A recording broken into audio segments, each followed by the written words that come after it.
గౌరవనీయులు పెద్దలు మాజీ మంత్రివర్యులు పట్నం నరేందర్ రెడ్డి గారికి వారి కుటుంబానికి వారితో పాటు కొడంగల్ నియోజకవర్గంలోని మీ అందరికీ అండగా ఉంటున్న పెద్దలు శ్రీమతి సబితా ఇంద్రారెడ్డి గారికి గౌరవనీయులు పెద్దలు మాజీ మంత్రివర్యులు అన్న గుంతకండ్ల జగదీశ్వర్ రెడ్డి గారికి గౌరవనీయులు మాజీ మంత్రివర్యులు పెద్దలు అన్న శ్రీ పొన్నాల లక్ష్మయ్య గారికి గౌరవనీయులు మాజీ మంత్రివర్యులు ఈరోజు మీ అందరికీ కొడంగల్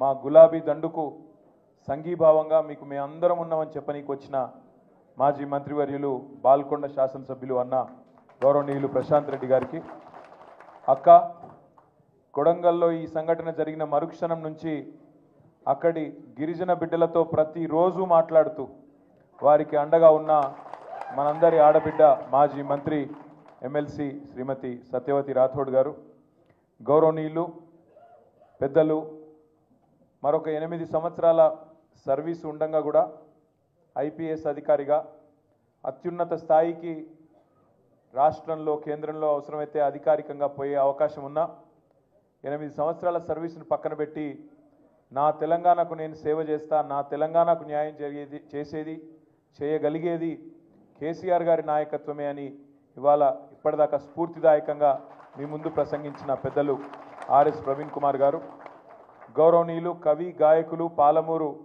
ముద్దుబిడ్డ అన్న పెద్దలు ఎమ్మెల్సీ శ్రీ కోరేటి వెంకన్న గారు అన్నగారు అన్న దేశపతి శ్రీనివాస్ అన్న మాట్లాడినాక మనకు నిజానికి మాట్లాడుతుందికి ఏముండదు అద్భుతంగా ఇప్పటిదాకా మిమ్మల్ని ఉర్రు తొలగించే విధంగా ప్రసంగించిన ఎమ్మెల్సీ పెద్దలు అన్నగారు దేశపతి శ్రీనివాస్ గారు తమ్ముడు మొట్టమొదటిసారి మనం ఈ సంవత్సర కాలంలో మరి పాలమూరులోనే పాలమూరు పౌరుషం రుచి చూపెట్టి రేవంత్ రెడ్డికి చుక్కలు చూపెట్టి ఎమ్మెల్సీగా గెలిచిన మా తమ్ముడు నవీన్ కుమార్ రెడ్డి గారు అదేవిధంగా పట్నం కుటుంబ వారసుడు మా తమ్ముడు మీ అందరికి అండగా ఉన్న పట్నం అవినాష్ రెడ్డి గారు అదేవిధంగా వేదిక పైన ఉన్న మరొక తమ్ముడు మా ఎమ్మెల్యే హుజూరాబాద్ కౌశిక్ రెడ్డి గారు పాడి కౌశిక్ రెడ్డి గారు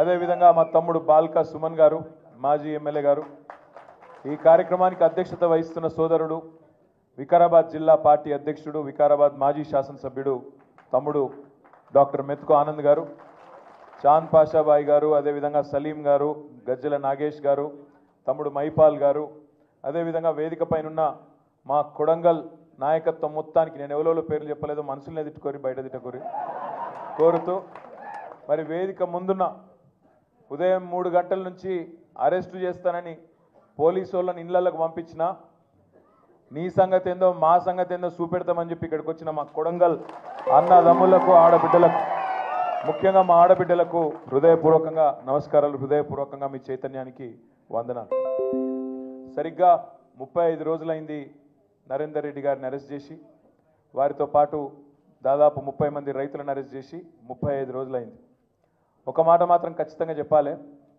నరేందర్ రెడ్డి గారి కుటుంబాన్ని కలవడానికి మొట్టమొదటి రోజు పోయినప్పుడు వారి తల్లిగారు నరేందర్ రెడ్డి గారి అమ్మగారు 92-93 ఏళ్ళ వయసు ఉంటుంది ఆ పెద్దమ్మకు నేను సబితక్క పోతే మావోడు చాలా మెత్తటోని కొంటవేరు బిడ్డ అన్నది కానీ ఆ మెత్తటోడు రేపటి రోజున ఉక్కు మనిషి అయి రేవంత్ రెడ్డిని తుక్కు చేస్తాడు ఖచ్చితంగా తుక్కు చేస్తాడు మీ అందరి ఆశీర్వాదంతో కొడంగల్లో తుక్కు చేస్తాడు రేవంత్ రెడ్డిని ఈ మాట మాత్రం పక్కా యాది పెట్టుకోమని చెప్పి నేను కోరుతా ఉన్నా ఈ సందర్భంగా నిజంగా నరేందర్ గుండె ధైర్యానికి ఆ రైతుల గుండె ధైర్యానికి మనందరం కూడా సల్యూట్ చేయాలి కేసీఆర్ గారి నాయకత్వంలో ఎట్లయితే ఉద్యమంలో ధీశాలిగా పోరాడినామో వాళ్ళ నిజంగా మీ కొడంగల్ చైతన్యం చూస్తూ ఉంటే మొత్తం మా అందరికీ కొత్త ఉత్సాహం వచ్చింది మా అందరికి కూడా గుండె ధైర్యం వచ్చింది ఎందుకంటే సంవత్సరం కిందట అనుకోకుండా ఎన్నికలు ఓడిపోయినాం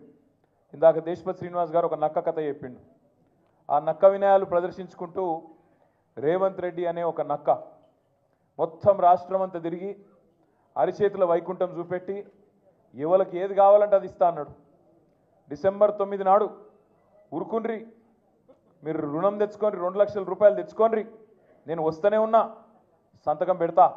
ఏది? పోయిన డిసెంబర్ 9, 2023 అది పోయింది. సంవత్సరం దాటింది. ఈ డిసెంబర్ 9 కూడా పోయింది. అయిందా రుణమాఫీ? 2-3 సార్లు రేవంత్ రెడ్డి కాంగ్రెస్ వాళ్ళు ఆడ ఈడ మాట్లాడిండ్రు. ఏమని? రుణమాఫీ చేసినామని. అంటే నేను ఒక్కటే అన్నా, దమ్ముందా? పోదామా? నీ సొంత ఊరు కొండారెడ్డిపల్లె పోదామా? నీ కాన్స్టిట్యున్సీ కొడంగల్ పోదామా? ఏడికి పోదామో రా. ఒక్క ఊర్లోనన్నా 100% రైతులు కనుక వచ్చి రుణమాఫీ అయిందని చెప్తే నేను రాజకీయ సన్యాసం చేసి ఆడికెళ్ళటే వెళ్ళిపోతాం, మళ్ళా రాజకీయాల్లో కూడా ఉండా అని చెప్పిన. కానీ ఆయనకు కూడా తెలుసు, నాకు కూడా తెలుసు, మీకు కూడా తెలుసు, చూసేటోళ్ళు టీవీలలో చూసేటోళ్ళకు కూడా తెలుసు, రుణమాఫీ కాలే. ఎంత మోసం అంటే 49,500 కోట్లు మొత్తం కావాలి రుణమాఫీకి. నా లెక్క కాదు. రేవంత్ రెడ్డి ప్రభుత్వంలోకి రాగానే మొట్టమొదటి వారం 10 రోజుల్లోనే state level bankers committee meeting పెట్టిండు. బ్యాంకులతో మీటింగ్ పెట్టిండు. ఎంత కావాలి పైసలు రుణం మాఫీ చేసేందుకంటే? 2 లక్షల రుణం. వాళ్ళు చెప్పిర్రు 49,500 కోట్లు సార్ అని చెప్పారు. ఏమైందో ఏమో తెలియదు. 10-15 రోజులకు రేవంత్ రెడ్డి ఎక్కడో మాట్లాడుకుంటే చెప్తున్నాడు, ఒక్క సంవత్సరం మేము కడుపు కట్టుకుంటే చాలు 42,000 కోట్లు మాఫీ చేస్తా అన్నాడు. 7,000 కోట్లు అప్పటికే ఎగిరిపోయినాయి. 10 రోజులకే మార్చిన ఆయన 7,000 కోట్లు ఎగిరిపోయినాయి. ఒక 15-20 రోజుల తర్వాత క్యాబినెట్లో పెట్టిర్రు రుణమాఫీ అని. 42,000 కోట్లు ఆయనతో సడన్గా 31,000 కోట్లు అయింది. 11,000 కోట్లు అక్కడ పోయినాయి. మళ్ళా తర్వాత బడ్జెట్లో పెట్టిండ్రు. బడ్జెట్ 26,000 కోట్లే అన్నారు. మరి ఏడవైంద్ర నాయన 49,000 కోట్లు 26,000 కోట్లు ఎట్లయింది అంటే చెప్పేదానికి ఎవరు రెడీగా లేరు. ఆ 26,000 కోట్లలో కూడా ఈరోజు అరాచకం ఏంటంటే ఇప్పటి వరకు రైతుల ఖాతాల్లో పడ్డది 12-13,000 కోట్లు దాటలేదు. ఏ ఊళ్ళో కూడా 30-35% కంటే ఎక్కువ రుణమాఫీ కాలేదు. ఇది వాస్తవమా? ఎక్కడ కాలే. కొడంగల్లో కాలే, కొండారెడ్డిపల్లిలో కాలే, ఏ ఊళ్ళో కాలే తెలంగాణలో. కానీ సిగ్గు లేకుండా రాహుల్ గాంధీ నుంచి మొదలు పెడితే కింద ఉండే గల్లీలో ఉండే కాంగ్రెస్ కార్యకర్త దాకా అయిపోయింది మొత్తం చేసేసినాం, ఇంకేం లేదు చేయనికే. నేను అడుగుతున్నా, ఒక్కరోజు ఇవ్వాలని అధికారం ఉంది కాబట్టి, నేను టీవీలు చూపెడుతున్నాయి కాబట్టి, నువ్వు మొరుగుడు పేపర్లు రాస్తుండ్రు కాబట్టి ఏది పడితే అది మాట్లాడుతున్నావు. రేపు మళ్ళా ఓట్ల కోసం రైతుల కాడికి పోయినప్పుడు పంచాయతీ ఎన్నికల్లో, జిల్లా పరిషత్ ఎన్నికల్లో ఇదే రైతులు నీకు బుద్ధి చెప్పరా, బుద్ధి చూపెట్టరా, వాళ్ళ సత్తా చూపెట్టరా అని యాడ్ చేసుకొని అడుగుతా ఉన్నా. ఎన్ని రోజులు అబద్ధాలతో గడుపుతావు? నువ్వే కదా చెప్పినావు. ఏమన్నావు నువ్వు? అన్నాడు కేసీఆర్ 10,000 ఇస్తున్నాడు బిచ్చమేసినట్టు, నేను 15,000 వేస్తా అన్నాడు. ఇప్పుడు ఆ 10,000 వేస్తుండా కనీసం? వానాకాలం రైతు బంధు ఎగ్గొట్టినాడు ఎవడు? రేవంత్ రెడ్డినా? అందుకే అన్న వస్త్రం కోసం వస్తే ఉన్న వస్త్రం పోయిందంటారు. అట్లా అయింది ఇవాళ తెలంగాణ రైతాంగం పరిస్థితి. బాధపడుతున్నారు. కొడంగల్లో కూడా రేవంత్ రెడ్డి కోటేసిన ప్రతి రైతన్న బాధపడుతున్నాడు. రాష్ట్రంలో ప్రతి రైతు బిడ్డ అయ్యో బంగారం అసొంటి కేసీఆర్ ప్రభుత్వాన్ని పోగొట్టుకొని వీళ్ళని తెచ్చుకున్నాం, పాలిచ్చే బర్రెని ఇడిచిపెట్టుకొని తన్నే దున్నపోతుని తెచ్చుకున్నాం అని చెప్పి వాళ్ళందరూ బాధపడతా ఉన్నారు. ఇది వాస్తవం. రాష్ట్రంలో ప్రతి రైతు బాధపడుతున్నాడు. ఒక్కరు నువ్వు నేనని కాదు, రాష్ట్రంలో ప్రతి ఒక్కరు బాధపడుతున్నారు. ఇప్పుడు అక్క చెప్పింది, మేము హైదరాబాద్లో ఆడనో ఇన్నో తిరిగేటప్పుడు ఊళ్ళలో పోయేటప్పుడు ఆపి అడుగుతున్నారు. మొన్న నేను గిడ అసెంబ్లీకి నుంచి వస్తున్నా, ఇంటికి ఆఫీస్కి వస్తున్నా, ఆడ సిగ్నల్ పడ్డది, ఆగితే పక్కకు ఒక ఆటో వచ్చింది. ఆటో వస్తే ఆయన హలో అన్నా అని చెప్పి నమస్తే అన్నాడు, అద్దం దించు అన్నాడు. దించగానే సాబ్ మేరా నామ్ మహమూదే అన్నాడు. कैसे हो भाई अन्ना? क्या हालत है साहब? बर्बाद हो गया सब कुछ। कहीं को क्या हो गया अन्ना? अरे इन्हों आके पूरा बर्बाद कर दिए साहब। अन्ना का फिर क्या करना? अंटे कुछ करो ना साहब अन्ना। क्या करना? 1 वोट का सजा 5 साल है ना भाई, क्या करना अन्ना? అంటే ఆయన ఏమన్నా డరికానా? మహమూద్ कोई तरकीब नहीं है क्या साहब? ఏం ఉపాయం లేదా అంటుండు. ఇది ఒక మహమూద్ ముచ్చట కాదు. ఇది రాష్ట్రంలో అందరి మనసులకు ఇదే ఉంది. ఏమైనా ఉపాయం ఉన్నదా ఈ సన్నాస నాయకులు అవతలపడాలి? కానీ ఒకటి మాత్రం వాస్తవం, జనరల్గా ఒక 3.5-4 ఏళ్ళకి వస్తుంది కోపం ప్రభుత్వం మీద. పని చేయకపోతే 3 ఏళ్ళు చూస్తారు, 4 ఏళ్ళు చూస్తారు. తెలంగాణ ప్రజలు మంచోళ్ళు, చేస్తాడేమో, ఏమో ఇంకా టైం ఉన్నది కదా, ఇంకా వచ్చే సంవత్సరం చేస్తాడేమో, మళ్ళా బడ్జెట్లో పెడతాడేమో, 6 నెలలకి ఏమైనా చేస్తాడేమో, ఇట్లుంటుంది కథ. కానీ రేవంత్ రెడ్డి కాడికి వచ్చే వరకు మాత్రం సంవత్సరం లోపట్నే ఆ నీలి రంగు నక్క మొత్తం వర్షంలో తడిసింది, అసలు రంగు బయట పడ్డది. ఎప్పుడు ఈ నక్కను వదిలించుకుందామని తెలంగాణ సమాజం మొత్తం ఇవాళ ఎదురు చూస్తూ ఉన్నది. ఇది వాస్తవం. ఒకటి రెండు కాదు, ఎన్ని అబద్ధాలు ఎన్నెన్ని అబద్ధాలు. ఈ 6 గ్యారంటీలు 420 హామీలు నేను వాటి గురించి చెప్పా. ఫ్రీ బస్ అన్నాడు, తులం బంగారం అన్నాడు, స్కూటీ అన్నాడు, మన్ అన్నాడు, మశానం అన్నాడు, ఏది లేదు, ఉన్నదే పోయింది. ఉన్న రైతు బంధే ఎగ్గొట్టినోడు కొత్త ఏమని ఇస్తాడా? ఇవాళ ఊరికి అమ్మతోడు చెప్తున్నా, ఇంకొకడు అయితే ఇంకొకడు రేషం ఉన్న మనిషి అయితే ప్రజలు తిట్టే తిట్లకు ఎప్పుడో చచ్చిపోతుండే. రేవంత్ రెడ్డి కాబట్టి బతుకున్నాడు. పురాగా సిగ్గు తప్పినోడు, పురాగా ఇజ్జత్ లేనోడు కాబట్టి బతుకుతున్నాడు. కానీ ఇంకోడైతే ఎప్పుడన్నా ఆయన ఓ బకెట్లో నీళ్లు పోసుకొని ఆయన నీళ్ళలో దుంగి చచ్చిపోతున్నాడు. అరే రామ, ఏం తిట్టుడు అది? మేము కూడా విన్నాం, మస్తుగా విన్నాం. కానీ అవి ఏం తిట్లు నాయన? ఆడ మూసి ఒడ్డు పొంట పోయి ఇక్కడ గొట్టం పెట్టుడు ఆలస్యం, ఏడున్నాడు రమ్మను అని. అరే గంత కోపం ఏంద్రా పోయంట? మామూలు కోపం లేదు ఒక్కొక్కలకు. రమ్మను, ఇప్పుడు ఇక్కడ రమ్మను దమ్ముంటే. నిజంగా చెప్తున్నా, రేవంత్ రెడ్డి గారు కెమెరాలో చూస్తున్నావు, ఇక్కడ పోలీసు వాళ్ళు కూడా ఉన్నారు, నీ వాళ్ళు నాకు ఎరికే. రేవంత్ రెడ్డి యాది పెట్టుకో, యాడికి పోయినా ఒక 500-600 మంది సెక్యూరిటీని పెట్టుకుని, లేకపోతే మాత్రం ఈ బలగొట్టేటట్టున్నారు ప్రజలు. ఎక్కడికి పోయినా మాట్లాడతారు, అక్కడక్కడ డైలాగులు కొడుతుంటారు రేవంత్ రెడ్డి. మగోడి అయితే రా, అప్పుడప్పుడు ఆగురా అయ్యాను, మీలో లేదు చెవులలో మీలో లేదురా భయ్, ఆగు. అక్కడక్కడ మాట్లాడుతుంటాడు. కేసీఆర్ దమ్ముందా అంటాడు. కేసీఆర్ అంటాడు. నేను అంటున్నా, కేసీఆర్ కావాలంటే నాకు మన సోషల్ మీడియాలో పోస్టులు పెట్టే పిల్లగానే తట్టుకోలేకపోతుండే ఈయనకట కేసీఆర్ కావాలన్నాడు. అవసరమా? ఈ చిట్టినాయుడు గింత మనిషి వీడు, వాడు మళ్ళీ చిట్టెలుక గాయన కంటే కేసీఆర్ కావాలన్నాడు. అందుకే మేము చెప్పినాం మొన్న, అంత లేదు నీకు చేతనైతే. అక్క అడిగింది ఇవాళ పొద్దున, జగదీష్ అన్న కూడా చెప్పిండు. ఏం చెప్పిండు? ఇప్పుడు అసెంబ్లీ నడుస్తుంది కదా, రేవంత్ రెడ్డి గారు నాకు ఈ భాష ఇష్టం ఉండదు నిజంగా చెప్పానంటే, కానీ తప్పదు. అప్పుడప్పుడు నాకు నిజంగా అప్పుడప్పుడు నాకు ఇష్టం ఉండదు. నేను చదువుకున్నా, రేవంత్ రెడ్డి లెక్క నేను ఆడ ఆవారా తిరిగినోని కాదు. చదువుకున్నా, కష్టపడ్డా. నేను ఎక్కడో పోయి బయట దేశంలో పోయి కొంత ఉద్యోగం సంపాదించుకున్నా, కొంత పేరు సంపాదించుకున్నా. నాకు ఇష్టం ఉండదు. కానీ ఇక కుక్కగాడుకు చెప్పు దెబ్బ అన్నట్టు ఇస్తుంటోళ్ళకి ఇట్లే చెప్తేనే అర్థమవుతుంది. అందుకే చెప్తున్నా, రేవంత్ రెడ్డికి అడుగుతా ఉన్నా నేను. రేవంత్ రెడ్డి, నువ్వు నిజంగానే మగాడివే అయితే అసెంబ్లీ నడుస్తుంది కదా, 15-20 రోజులు పెట్టు. మొదలు 10-15 రోజులు మొత్తం రాష్ట్రంలో ఉన్న ప్రజల సమస్యలు మాట్లాడదాం. లగచర్ల మాట్లాడదాం, గురుకుల పాఠశాలలు మాట్లాడదాం, అక్కడ ఉన్న సమస్యలు మాట్లాడదాం, రాష్ట్రంలో నువ్వు చెప్పిన 6 గ్యారంటీలు మాట్లాడదాం, ఆటో డ్రైవర్లు ఎందుకు చచ్చిపోతున్నారో మాట్లాడదాం, చేనేత కార్మికులు ఎందుకు చచ్చిపోతున్నారో మాట్లాడదాం, బోనస్ ఎందుకు ఇస్తలేవో మాట్లాడదాం, మిగతా అన్ని విషయాలు మాట్లాడదాం. నీకు ఇష్టం ఉన్నంత కాలం. రాష్ట్రం అప్పుల పాలైందని తప్పుడు ప్రచారం చేస్తున్నావు కదా, అది కూడా మాట్లాడదాం. నువ్వు నిజంగానే మొగాడివి అయితే 10 రోజులు ఇదంతా ఒడిచిపోయినాక మిగిలిన 4-5 రోజులు ఉన్నాయి కదా, ఈ స్కాము ఆ స్కామ్ అంటున్నావు కదా, మొగోనివైతే అసెంబ్లీలో చర్చ పెట్టు, అక్కడనే సమాధానం చెప్తా నీకు. అసెంబ్లీలోనే చెప్తా ఉన్నా. ఈ ఫార్ములా ఆ ఫార్ములా అంటున్నావు కదా, ఏ ఫార్ములా అన్నదే నీ ఇష్టం. తీసుకురా అసెంబ్లీలో పెట్టు.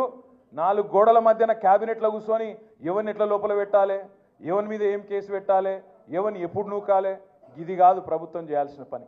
ప్రభుత్వం చేయాల్సిన పని ప్రజాహితమైన పని చేయాలి, ప్రజలకు మంచి చేసే ఆలోచన చేయాలి. ఎప్పటి నుంచి మరి కొత్త రేషన్ కార్డులు ఇవ్వాలి, ఎప్పుడు పెంచిన పెన్షన్లు ఇవ్వాలి, ఎప్పుడు 6 గ్యారంటీలు అమలు చేయాలి, ఎప్పుడు 420 హామీలు అమలు చేయాలి.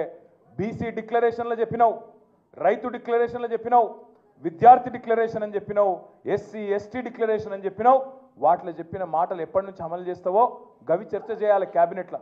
గవేవి లేవు. మీరు చూస్తున్నారు ఎంత ఎంత ఎక్కింది అహంకారం నెత్తికంటే.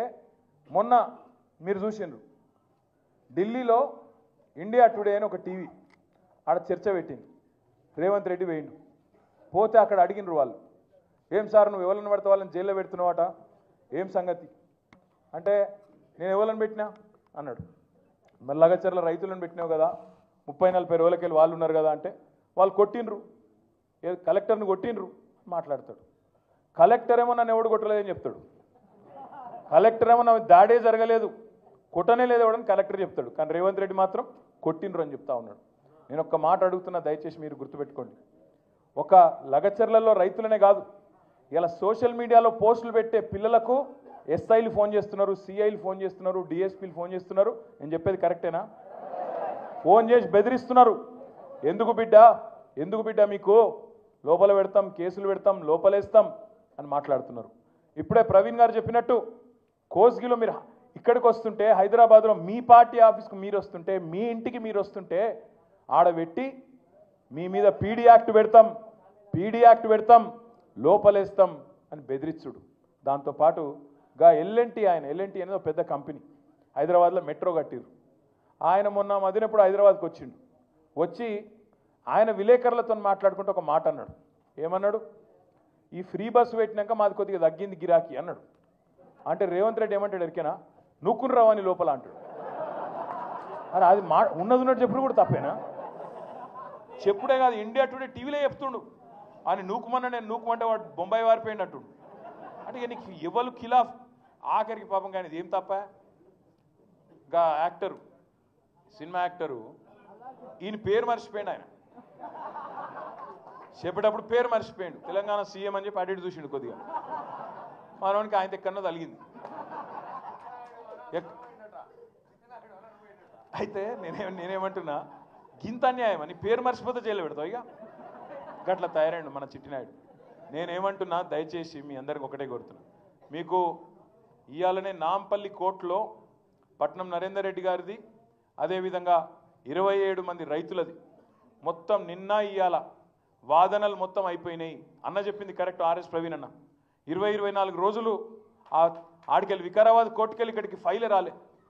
అప్పుడు మళ్ళీ పీపీ లేకుండే. మళ్ళా మన పట్నం నరేందర్ రెడ్డి భార్య శృతి, తర్వాత మన నాయకులు, మన లాయర్లు, మన లీగల్ సెల్లోళ్ళు పాపం అందరు తనలాడి ఆడ హైకోర్టులో రిజిస్ట్రార్ దగ్గర పోయి ఇట్లా ఉన్నది పరిస్థితి, 24 రోజులు అమాయకులు పాపం వాళ్ళు జైల్లో ఉన్నారు, ఇది అన్యాయం అంటే నిన్న ఈరోజు వాదనలు పూర్తయినాయి. మరి అన్ని అనుకూలిస్తే అంతా మంచిగా జరిగితే రేపు తీర్పు వెలువడే అవకాశం ఉంది. మంచి జరగాలని చెప్పి మనస్ఫూర్తిగా ఆశిద్దాం. మంచి జరగాలని మనస్ఫూర్తిగా అందరం కోరుకుందాం. దబ్బన మనకు అనుకూలంగా తీర్పు రాకపోతే వెంటనే హైకోర్టుకు పోదాం, అవసరమైతే సుప్రీంకోర్టు దాకా కూడా పోదాం. వదిలిపెట్టద్దు, ఎట్టి పరిస్థితుల్లో రాజీ పడద్దు. ఒక్క మాట నేను మిమ్మల్ని కోరుతా ఉన్నా. మేము పోయినాం, సంగారెడ్డి జైలుకి పోయినాం, చెర్లపల్లి జైలుకి పోయినాం. ఎక్కడైతే నరేందర్ అని ఉన్నాడో పోయి కలిసినాం. మీ నాయకుడు ఎంత గొప్పవాడంటే పట్నం నరేందర్ రెడ్డి. మేము చెర్లపల్లి జైలుకి పోతే నేను, సబితక్క, మహమూద్ భాయ్, ఇంకా మా లక్ష్మారెడ్డి గారు అందరం పోతే శ్రీనివాస్ గౌడ్ సాబ్ కూడా వచ్చిండే. ఏమన్నాడు ఎరికైనా నరేందర్ రెడ్డి? అన్నా నా గురించి విడిచిపెట్టండి అన్నా, ఆ రైతులను విడిచిపెట్టండి, రైతులను జల్దీ బయటికి తీసుకొచ్చే ప్రయత్నం చేయండి, నేను మంచిగానే ఉన్నా, నాకేం కాదు, వాళ్ళని చూసుకోండి మీరు అని చెప్పి మీ నాయకుడు పట్నం నరేందర్ రెడ్డి గారు మాకు చెప్పిండు. ఒక అంత గొప్ప నాయకుడు మీకున్నాడు, మీ కొడంగల్లా, భయపడే అక్కర్లేదు. రెండోది, ఈ అంశాన్ని ఇక్కడితో వదిలిపెడతామని చిట్టినాయుడు అనుకుంటే ఆయనంత పిచ్చోడు ఎవడు లేడు. ఖచ్చితంగా ఢిల్లీలో పార్లమెంట్లో కూడా ఈ అంశాన్ని లేవనెత్తుతాం, రాజ్యసభలో కూడా మన గొంతు విప్పుతాం. మిగతా వాళ్ళు కలిసి రాకపోవచ్చు గాక, బీజేపీ వాళ్ళు మాట్లాడరు, ఇంకొకడు మాట్లాడాడు, కాంగ్రెస్ వాడు ఎవడు మాట్లాడాడు, ఎవరు మాట్లాడకపోయినా తప్పకుండా కేసీఆర్ గారి దండుగా, కేసీఆర్ గారి దళంగా, తెలంగాణ గలంగా మనమే మాట్లాడతాం, మనమే కొట్లాడతాం. ఇక్కడ లగచర్ల బిడ్డలకు న్యాయం జరిగేంత వరకు వదిలిపెట్టమనే మాట కూడా నేను విజ్ఞప్తి చేస్తా ఉన్నా. ఇంకొక మాట కూడా మీకు తప్పకుండా ఈ సందర్భంగా నేను చెప్పాలి. వాళ్ళు రేవంత్ రెడ్డి హుంకరిస్తున్నాడు. వాళ్ళ అన్నగాడు తిరుపతి రెడ్డి, ఆ మండల కాంగ్రెస్ పార్టీ ప్రెసిడెంటు అందరు కలిసి ఇవాళ ఏం చేస్తున్నారు? లెక్కబెట్టి దాడి చేసింది అనుకుంటా ఓ దిక్కు ఆరోపణ చేసుకుంటా, అందులో ఆ రోజు నిరసనలో పాల్గొన్న వాళ్ళల్లో కాంగ్రెస్ వాళ్ళు ఉంటేనేమో వాళ్ళని పక్కకు పెట్టిండ్రు, వాళ్ళని అరెస్ట్ చేయలే. వాళ్ళ మీద మరి ఫోటోలలో వాళ్ళకి స్పష్టంగా కనబడుతున్నా వాళ్ళని ముట్టుకోలే. కానీ మనోళ్ళని తీసుకుపోయి 47 మంది మీద కేసు పెట్టి ఇప్పటికి 27-28 మందిని అరెస్ట్ చేసి ఇంకొక కొంతమందిని కూడా పట్టుకొచ్చే ప్రయత్నం చేస్తున్నారు. ఇంకా మళ్ళీ హుంకరిస్తున్నాడు రేవంత్ రెడ్డి. మీ దెబ్బకు వెనుకకు తగ్గిండు. లగచర్లలో మొదలు ఫార్మా అన్నాడు, ఇప్పుడు ఫార్మా వెనుకకు తీసుకుంటున్నాను ఒక దిక్కు చెప్పి కుడి చేత్తో వెనుకకు తీసుకున్నాడు, ఎడమ చేత్తోని ఇండస్ట్రీ జోన్ అట, ఇండస్ట్రియల్ జోన్ పెడతా, మా కొడంగల్లో పరిశ్రమలు పెడుతుంటే కొంతమంది సన్నాసులు మాట్లాడుతున్నారు అని చెప్పి మొన్న అక్కడెక్కడ మాట్లాడిండు. ఒక దిక్కేమో ఆయన్నే అంటాడు, తొండలు గుడ్లు పెట్టని భూములు మా కొడంగల్ భూములు, అక్కడ నేను పరిశ్రమ పెడుతుంటే మీకేమైంది అంటున్నాడు. అనగానే నిజంగా నాకైతే మనసులో ఎక్కడో నొచ్చుకున్నది. అరే కొడంగల్ రైతులు ఎవరన్నా మాట్లాడతారా అనుకున్నా నేను. ఒక అమ్మాయి, ఒక ఆడపిల్ల, ఆ అమ్మాయి మాట్లాడింది. ఆ అమ్మాయి వీడియో పెట్టింది తెల్లారి. తొండలు గుడ్లు పెట్టావన్నావు కదా, మరి ఇది ఏందాయా అని వడ్లు ఇట్లా చేతిలో పట్టుకొని, ఇవేందా రేవంత్ రెడ్డిగో నేను చేన్లో నిలబడ్డా, ఇవేంటి వడ్లు కాదా, ఇవి తొండల గుడ్లా అని చెప్పి ఆమె అడుగుతుంటే మరి ఆ చైతన్యానికి నిజంగా కూడా సలాం కొట్టాలనిపించింది. ఇవాళ నేను మీతో మనస్ఫూర్తిగా కోరేది ఒకటే, వాళ్ళ అన్న ఉన్నాడుగా తిరుపతి రెడ్డి అనే ఒక అరాచక శక్తి, పోలీసు వాళ్ళని వేసుకొని అధికారులను వేసుకొని, వార్డు మెంబర్ కూడా కాదు కనీసం, వాడేదో పెద్ద పీకుడు గల్లగా తిరుగుతున్నాడు అక్కడ. నేను ఆగది ఇది ఆగది ఇదేం మేము చూస్తాం. ఎవడు నువ్వు చెప్పేందుకు? అసలు నువ్వు వార్డు మెంబర్ కాదు, సర్పంచ్ కాదు, ఎంపీటీసీ కాదు, జెడ్పీటీసీ కాదు, కౌన్సిలర్ కాదు, ఏ పదవి లేదు. నువ్వు వచ్చి అంతు చూస్తాం, మేము ఖచ్చితంగా పెట్టి తీరుతాం, వెనుకకు దగ్గం. అసలు ఎవరు నువ్వు చెప్పేందుకు? ముఖ్యమంత్రి అన్న అయితే ఇక మొత్తం ఆ నియోజకవర్గానికి రారాజా, చక్రవర్తి. అందుకే తిరుపతి రెడ్డికి కానీ ఇలా కాంగ్రెస్ నాయకులు ఎవరైతే అహంకారంతో విర్రవీగుతున్నారో వాళ్ళని ఒక్కటే ప్రశ్న అడగండి. అంటున్నాడు కదా రేవంత్ రెడ్డి, నేను కొడంగల్లో పరిశ్రమలు పెడుతుంటే మీకు ఎందుకు ఇబ్బంది అవుతుంది అని మాట్లాడుతున్నాడు. ఇలా కొడంగల్ భూములు ఎవరి కోసమో మీకు ఎరికే కదా, అదాని కోసం అల్లుడి కోసం తీసుకుంటున్నాడు. అదాని కోసం అల్లుడి కోసం తీసుకుంటా ఉన్నాడు. అదాని సిమెంట్ ప్లాంట్ పెడతాడట, అల్లుడు ఫార్మా కంపెనీ పెడతాడట అక్కడ. నేను అందుకే మీకు నేను విజ్ఞప్తి చేసేది, తిరుపతి రెడ్డి వచ్చినా కాంగ్రెస్ వాడు ఎవడొచ్చినా వాళ్ళకు ఒక్కటే చెప్పండి, పరిశ్రమలు పెట్టి ఉద్యోగాలు ఇస్తా అంటున్నావు కదా, బాగా ప్రేమ ఉంది కొడంగల్ మీద అంటున్నావు కదా, మరి నీకు నీ సొంత నియోజకవర్గం రేవంత్ రెడ్డిది కొడంగల్ కాదు, అక్కడ అచ్చంపేట, కల్వకుర్తి, ఆ ప్రాంతం కల్వకుర్తి తాలూకా. రేవంత్ రెడ్డిని అడగండి, ఆయన కుటుంబాన్ని డిమాండ్ చేయండి, తిరుపతి రెడ్డిని అడగండి. మీకు ఇంత ప్రేమ ఉంటే మీరు ఒక పని చేయండి అన్న, మీకు వెల్దండలో 500 ఎకరాలు జాగుంది కదా, వెల్దండలో ఇప్పుడు అంటున్నావు కదా ఎకరానికి 20 లక్షలు ఇస్తా అంటున్నావు కదా, ఆ 20 లక్షలు ఏదో నువ్వు తీసుకో, 5 లక్షలు మా బీఆర్ఎస్ పార్టీ నుంచి మేము ఇస్తాం నీకు, ఆ భూములలో పెట్టు నువ్వు పరిశ్రమ, అదాని పరిశ్రమను తెచ్చి గన్ల పెట్టు, అనవసరంగా మాకొద్దు ఈ దరిద్రం అని చెప్పండి గట్టిగా. ఎందుకంటే సొంత ఊరు మీద ప్రేమ ఉండాలి కదా, మీ మీద ఇంత ప్రేమ కురిపిస్తున్నానికి సొంత ఊరు మీద కూడా ప్రేమ ఉండాలి కదా, కల్వకుర్తి తాలూకా మీద. అక్కడ పెట్టు మరి నీ భూములలో. రైతులకు ఇస్తానంటున్నావు కదా 20 లక్షలు, నువ్వు తీసుకో 20 లక్షలు, మీదికెళ్ళి 5 లక్షలు బీఆర్ఎస్ పార్టీ నుంచి మేము ఇస్తాం. 500 ఎకరాలు అంటున్నావు కదా, ఎకరానికి ఒక 5 లక్షలు ఇస్తాం, తీసుకో. చేస్తాడా ఈ పని రేవంత్ రెడ్డి? ఇస్తాడా ఆయన భూమి? ఆయన భూమి ఇయ్యడంట. కానీ పేద రైతుల భూములు, గిరిజనులు, దళితులు, బీసీలు, నేను కలిసిన అందరినీ, అందులో ఒక పిల్లగాడు పంచాయతీ సెక్రటరీ ఉన్నాడు, ఆయనను కూడా తీసుకుపోయి లోపల వారేసారు. రాఘవేంద్ర యాదవ్ ఆ పిల్లగాని పేరు. నేను అడిగిన, నువ్వేడికెళ్ళి వచ్చినారో భయ అన్న, నేను డ్యూటీకి పోయినా ఈ ప్రభుత్వమే చెప్పింది కులగణన చేయమని చెప్పింది, నేను ఎక్కడో పక్క మండలంలో పనిచేస్తున్నా, ఊరికి వచ్చినాక సాయంత్రం నన్ను కొంట పోయినరు. అరే నిన్నెట్లా తీసుకుపోయినరా పోయి అంటే, నేను చూడన్నా నేను ఆడ పోయి వచ్చినా, అయినా కూడా నన్ను కూడా తీసుకొచ్చిరన్నా అని చెప్పిండు. ఒక ఆయననే కాదు, ఇంట్లో కేవలం దళితులు గిరిజనులే కాదు, విష్ణువర్ధన్ రెడ్డి అని ఒక ఆయన ఉన్నాడు, ఆయనకు కూడా 25 ఎకరాలు 30 ఎకరాల పొలం ఉందంట, ఆయనను కూడా పట్టుకపోయినారు. ఈ కులం ఆ కులం అని కాదు, రైతే, రైతు కులం ఉండదు. ఆ రైతులను ఇవాళ చెరబట్టి, ఆ రైతులను జైల్లో పెట్టి, నేను భూమి నా భూమి నేను ఉంచుకుంటా అన్న ఒకే ఒక్క పాపానికి 35 రోజులు జైలా. మరి ఇట్లాంటి దుర్మార్గుని మనం క్షమించవచ్చా? నేను మిమ్మల్ని మనస్ఫూర్తిగా కోరేది ఒకటే, వాళ్ళు నిజంగా పట్నం నరేందర్ రెడ్డి గారు ఇంతమంది మిమ్మల్ని అందరినీ తయారు చేసిండు. నిజంగా ఈ సందర్భంగా పట్నం నరేందర్ రెడ్డి గారికి కూడా ఒకసారి గట్టిగా చప్పట్లతో వారికి మనందరం అభినందనలు చెప్పాలి.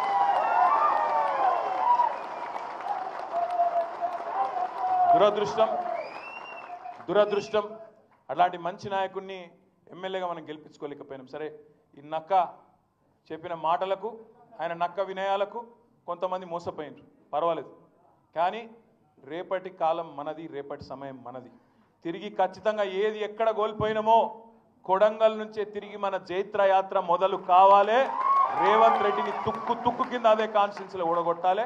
దానికి మనం ఈ రోజు నుంచి ఒక్కొక్కలం ఆ లగచర్ల రైతుల కష్టం సాక్షిగా, వాళ్ళను జైల్లో పెట్టి ఏడిపించిన ఆడబిడ్డలను ఏడిపించిండు కదా, ఆ కన్నీళ్ల సాక్షిగా ఒక్కొక్కలం కేసీఆర్ లాగా కదులుదాం. తెలంగాణ ఉద్యమంలో కేసీఆర్ ఎట్లా కదిలిండో ఒక్కొక్కరం కొడంగల్లో అట్లే కదులుదాం. మీ అందరికీ నేను ఒకటే మాటిస్తా ఉన్నా, రేపు 90% బెయిల్ వచ్చే అవకాశం ఉందని లాయర్లు చెప్తున్నారు. వస్తే సంతోషం. దబ్బన రాలేదనుకో నిరాశ పడకండి, నిరుత్సాహపడకండి, అయ్యో ఇట్లా అని చెప్పి ఆగం కాకండి. కొట్లాడదాం. ఇమ్మీడియట్గా ఎల్లుండే హైకోర్టు కోతాం. హైకోర్టులో ఎంత బెస్ట్ లాయర్ని పెట్టాలనో వాళ్ళని పెడతాం. మీకోసం కొట్లాడతాం, ఇడిచిపెట్టాం, ఎక్కడి దాకైనా పోతాం. మీ విషయంలో మీరు అనుమాన పడద్దు.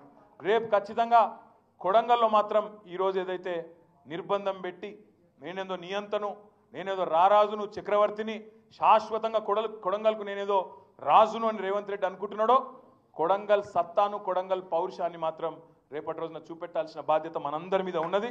2018లో ఒకసారి మీరు చూపెట్టింది, కానీ తప్పు మేం చేసినాం. ఏం తప్పు చేసినాం? ఆడ మీరు తన్నుడు అంతే, ఇక్కడ వచ్చి మల్కాజ్గిరిలో పడ్డాడు. ఇక్కడ గెలవనీయకపోతే ఇలా లొల్లే ఉండబోతుండే. 5,000 ఓట్లతో అడిమారి గుడి దెబ్బలో గెలిచిండు. ఇక గెలిచినాక ఇప్పుడు ఈ దరిద్రం చుట్టుకునేది మనకు. నేను మీ అందరికి ఒకటే కోరేది, ఎక్కువ టెన్షన్ పడకండి. మీకు మా తమ్ముడు అవినాష్ రెడ్డి కానీ, అదేవిధంగా మిగతా కొడంగల్ నాయకులు, మండల ప్రెసిడెంట్లు కానీ, ఇంకా మిగతా నాయకులు కానీ అందరూ కూడా మీకు అండగా ధైర్యంగా ఉంటారు. నవీన్ ఉన్నాడు, ఇంకా చాలామంది మన జిల్లా నాయకులు కూడా ఉన్నారు. మన అక్క సబితా ఇంద్రారెడ్డి గారు ఉన్నారు, సత్యవతి గారు ఉన్నారు. మీరు ఎప్పుడు పిలిచినా తప్పకుండా, ఇప్పుడు 2 రోజుల నుంచి శాసనసభలో కూడా మీదే నడుస్తూ ఉన్నది, కౌన్సిల్లో మీదే నడుస్తున్నది. 2 రోజుల నుంచి కొడంగల్ తప్ప వేరే మాట ముచ్చట లేనే లేదు. ఇవాళ పొద్దున కొడంగల్ రైతులకు బేడీలేసి సంఖ్యలేసిన దానికి సంఘీభావంగా మన ఎమ్మెల్యేలు కూడా బేడీలు వేసుకొని కదులుతుంటే, దేశంలో ఇవాళ ఉండే ఇంగ్లీష్ ఛానళ్లతో సహా జాతీయ మీడియా కూడా ప్రముఖంగా చూపెడతా ఉన్నది. ఏం జరుగుతున్నది తెలంగాణలో అని అడుగుతా ఉన్నది. తప్పకుండా మనం అడగాలి. ప్రవీణ్ గారు అన్నారు, అక్క కూడా అన్నది, నాకు రాహుల్ గాంధీ ఇల్లు అడ్రస్ చెప్పు అని చెప్పి లగచర్ల జ్యోతి అడిగిందని. నిజంగా కూడా అడగాలి రాహుల్ గాంధీని. నువ్వు నాయకుడు అయితే, నువ్వు నిజంగా నాయకుడు అయితే రాహుల్ గాంధీ లగచర్లకు రా, కొడంగల్కు రా, ఇక్కడి బిడ్డలతో కూసో, వాళ్ళ బాధ, వాళ్ళ వేదన, వాళ్ళ మనసులో ఏముందో తెలుసుకునే ప్రయత్నం చెయ్యి. రేవంత్ రెడ్డి అనే ఒక మూర్ఖుడు వాడు చెప్పే మాటలు విని ఆగమయ్యి నీ పార్టీ ఇప్పటికే బొందలపడ్డది. నీ కాంగ్రెస్ పార్టీ మళ్ళా తెలంగాణలో కోలుకోలేని విధంగా శాశ్వతంగా రేవంత్ రెడ్డి అనే మూర్ఖుడు దెబ్బతీస్తా ఉన్నాడు. నువ్వు ఇట్లే పోతే నీ పార్టీ మళ్ళీ లెవెన్ కూడా లేవదనే మాట కూడా వారికి కూడా మనం చెప్పాలి, చెప్పుదాం. చివరిగా నేను ఒకటే ఒక్క మాట చెప్పి నేను మీకు ముగిస్తా. నేను చివరిగా ఒకటే ఒక్క మాట మీకు చెప్తా ఉన్నా. రైతులను, లగచర్ల రైతులను విడుదల చేయాలి. దానికి సంబంధించి ఆ పోరాటం ఆగదు, కొట్లాడుతూనే ఉంటాం. ఇంకా 3 రోజులు అసెంబ్లీ ఉంది, అక్కడ కూడా వదిలిపెట్టాం. అదే మాదిరిగా న్యాయ పోరాటం కూడా చేస్తాం. సలీం చెప్తున్నాడు, కొంతమందిని అరెస్ట్ చేసిండ్రు, మన వాళ్ళని కూడా ఇంకా స్టేషన్లలో ఉన్నారని. ఇప్పుడు ఇక్కడ మేమందరం కూడా ఉన్నాం. ఇప్పుడే ఎస్పీ గారికి, మిగతా అధికారులకు కూడా మాట్లాడతాం. వారిని వెంటనే విడిపించే ప్రయత్నం కూడా చేస్తాము. వారిని వెంటనే మీరు తిరిగిపోయే లోపలనే వాళ్ళని కూడా విడిచిపెట్టే ప్రయత్నం చేస్తాం. చివరిగా కొడంగల్లో ఇంత శక్తివంతంగా మీరున్నారు, దయచేసి జావగారి పోకండి. మీరు ఎక్కడ కూడా నిరుత్సాహపడకండి. మీకు ఎప్పుడు ఏ కష్టమున్నా ఊరికొస్తాం. ఇవాళ వాళ్ళని ఎట్లా చూసుకుంటున్నామో, నరేందర్ని కానీ, లగచర్ల రైతులను కానీ, మిమ్మల్ని కూడా కంటికి రెప్పలాగా కాపాడుకునే బాధ్యత మాది, మా అందరిది. ఇంకొక 2 ఏళ్లలో ఇప్పుడు మీరు చూస్తున్నారు కొత్త జమిలి ఎన్నికలను కూడా అంటాను. కాబట్టి దరిద్రం ముందే పోయినా పోతుంది మనకు. అప్పటిదాకా 28 దాకా అవసరం లేదు, ముందే పోయే అవకాశం ఉంది. కాబట్టి మీరు ధైర్యంగా ఉండండి. తప్పకుండా మీ అందరికి మేము అండగా ఉంటామని చెప్పి కూడా తెలియజేస్తూ, మళ్ళొక్కసారి ఇంత పెద్ద ఎత్తున ఇక్కడ దాకా వచ్చినందుకు మీ అందరికి ధన్యవాదాలు, నమస్కారాలు. జై తెలంగాణ.